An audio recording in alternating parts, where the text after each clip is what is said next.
Hello everybody, and welcome back. I recently got absolutely destroyed by an oyster. Don't eat that stuff.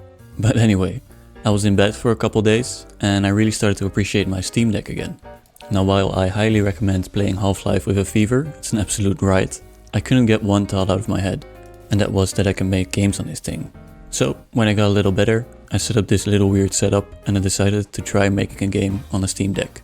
In this video I'll show you the game that I made, how I made it, and the pros and cons of working on a Steam Deck as a game developer. But before we get into the video today, I want to introduce you to the best way to learn online, Brilliant. Brilliant is the most efficient way to learn topics like data science, math and computer science interactively online. There are 1,000 lessons on the platform and there's new lessons being added every month, so there's always something new to learn on Brilliant. Brilliant has an interactive and new way of teaching you. They almost gamified the learning experience. With these hands-on examples that are based in the real world, I find Brilliant always has a creative twist on teaching me something new. And Brilliant is accessible to anybody, as it customizes its content to fit your needs. You take a quick quiz when you sign up, and Brilliant will match your skill level and interests. And the best part about Brilliant is, you can use it anywhere at any time. So whether you're bedridden like me, or on the go, it doesn't matter. Brilliant is accessible by phone, tablet or PC, so you can learn anywhere, anytime. So if you want to up your skills, try Brilliant for free for a full 30 days by visiting brilliant.org/lucky or by clicking the link in my description. And the first 200 people who sign up using my link will get 20% off an annual plan. That's brilliant.org/lucky. I first like to talk about the game that we're making today. It's going to be quite a small game, but it's going to be an infinite zombie shooter. So I'm going to be generating an infinite road with some zombies on there, and I'm going to be creating a couple of weapons that you can use to smash these zombies up. It will basically be a high score game, so you're just running down this road trying to get as far along as you can. The rules I'm setting for this project are that everything has to be made on the Steam Deck. I'm also not using an external display, I'm just using the Steam Deck's display and this little cheap keyboard that I got from Amazon for like 30 bucks, I'll link it in the description. But yeah, all models, assets, code, animations, everything is done on the Steam Deck on its own display, just with this little setup that I showed in the intro.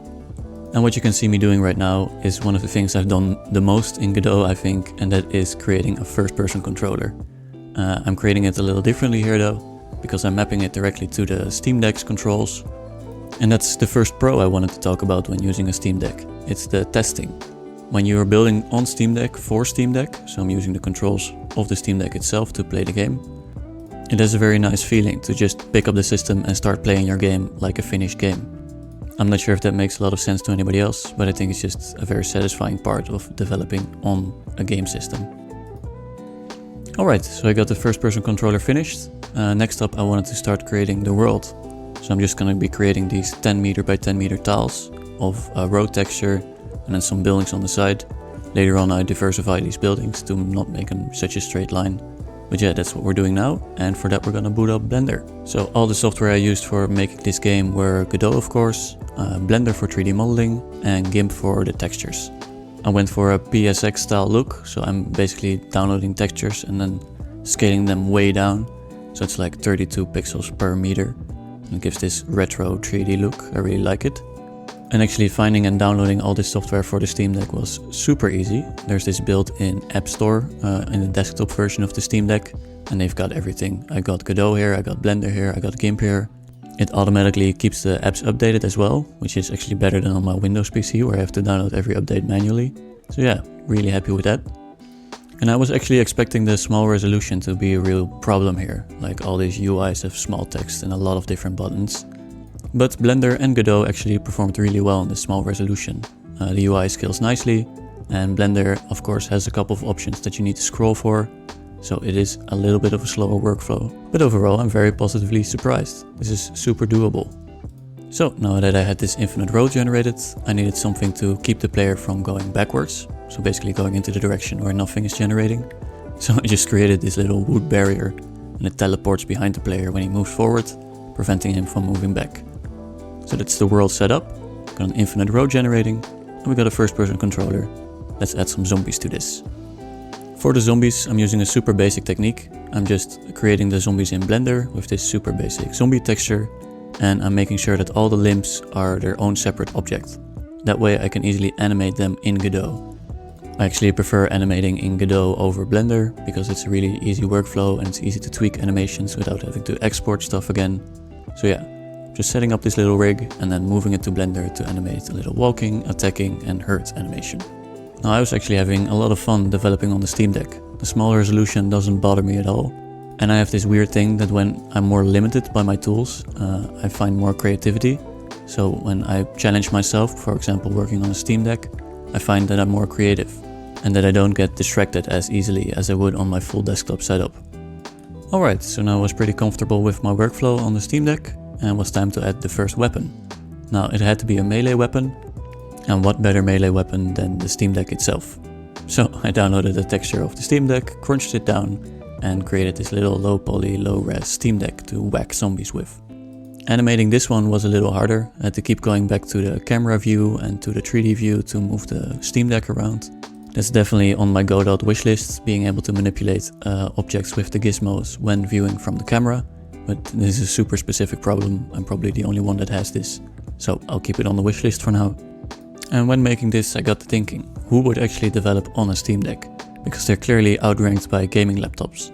A gaming laptop has a built-in keyboard, bigger display, and it's just a way easier option for building games, of course. So are there any pros over a gaming laptop to use a Steam Deck? Well, I don't know. I personally find it a lot of fun just for novelty. Being able to make games on a gaming system is something I wanted since I was a small child. And now being able to do it is just so cool. Also the battery life is way better than any laptop I've ever used. I basically created this whole game on one charge of the Steam Deck. And the portability is a little bit better. And I think there would actually be quite a big advantage on a game jam if you have to travel. It's very portable to take your Steam Deck and you can easily get people to play your game because you just hit play in the editor and hand off the Steam Deck to anybody. But I don't know, for bigger games I probably prefer my laptop with an external monitor as well. Alright, so now that we got the Steam Deck in the Steam Deck game, we've got all the core components for the game. We got weapons, we got enemies and we got a world generating. It's basically all we need. The last couple of things I'm gonna do is just adding a bunch more props. So I'm adding doors to the walls, adding wall variations, adding windows. And the last thing I'll add is one more weapon, which will be a shotgun, because every zombie game needs a shotgun, and I'll quickly animate that. And that marks around 8 hours of working on this game, and that's about how much I can take looking down at this Steam Deck. My neck is really hurting at this point.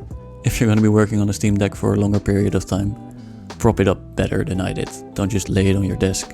Actually get a nice stand and put it up at eye level, and you'll be fine. So this was a super fun experiment. This is the final game you're seeing right now. I'll also upload it on itch. I'll just do a Linux build though, because that's the only thing my Steam Deck can build right now. So if you have a Steam Deck, you can go to the website in desktop mode, download the file and just run it, and it will run on your Steam Deck with the controls. And that's about it for today. This was a super fun experiment. I might actually develop again on Steam Deck. I want to do something a little more challenging though. Maybe building a small game engine on the Steam Deck could be a lot of fun. But yeah, I'm gonna get back on working on my actual game endeavor. Be sure to hit subscribe for more game dev goodness, and I'll see you in the next one. Bye.